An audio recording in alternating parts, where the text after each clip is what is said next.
Thomas and the Leprechaun by Christy Webster, illustrated by Dynamo Limited.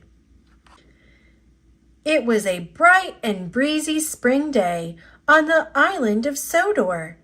There was a beautiful rainbow in the sky, and Thomas was on his way to pick up his first delivery.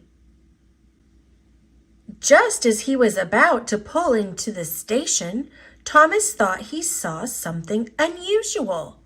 It looked like a little man dressed in green, running behind a building. Thomas stopped beside Emily.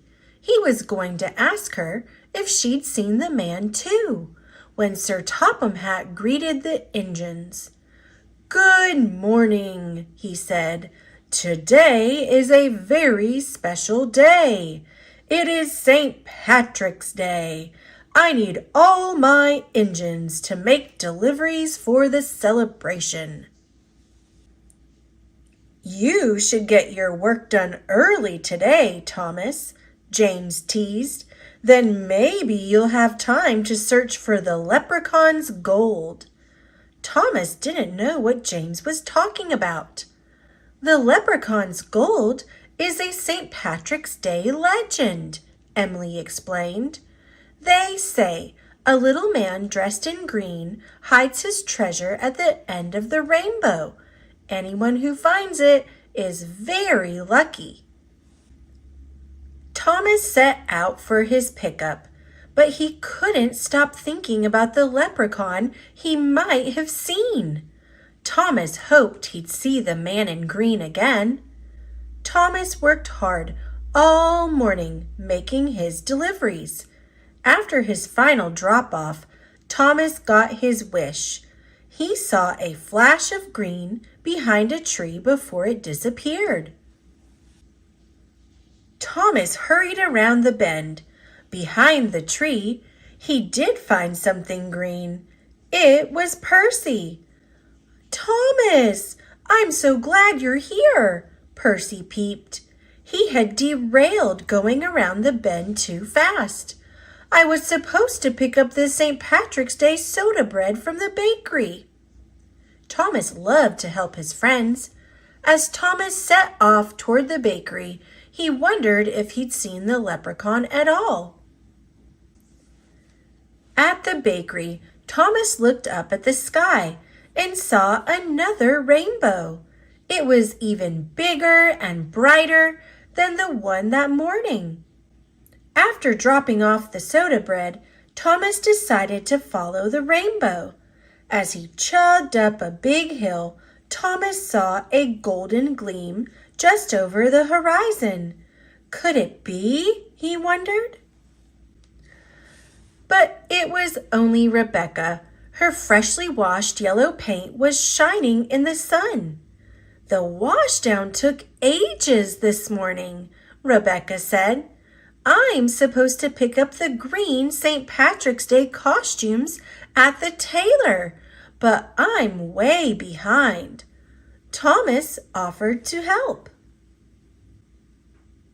As he was leaving the tailor's shop, Thomas saw the man in green running in the same direction he needed to go. This was his chance. He would follow the leprechaun to the treasure. Thomas tried to catch up, but the leprechaun was gone. The only one around was Emily. "Thomas!" Emily exclaimed. "The Irish dancers are here early. Someone needs to pick them up at the docks." Thomas wanted to look for the leprechaun, but he volunteered to help.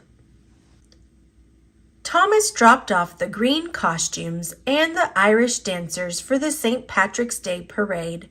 Finally, everything was where it should be. He looked up and saw the rainbow again. It was arching down right at the end of his branch line. Thomas was about to take off toward the rainbow when Sir Topham Hatt came running up to him. "Our guest of honor got lost on his way to the parade," Sir Topham Hatt cried. "Thomas, I need you to go pick him up." Thomas was disappointed to leave the rainbow behind, but he wanted to help Sir Topham Hatt and the guest of honor. When Thomas arrived to pick up the guest, he couldn't believe his eyes. Standing on the platform was the man in green he had been chasing all day. "Are you a leprechaun?" Thomas asked. "I am today," the man replied.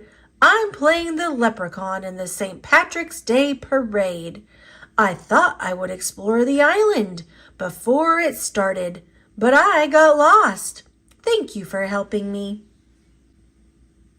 Everyone cheered when Thomas delivered the special guest to the St. Patrick's Day parade. Thomas didn't find the leprechaun or gold that day, but celebrating with friends was the best treasure.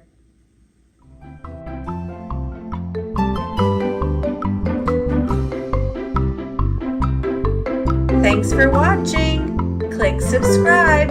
See you later, alligator.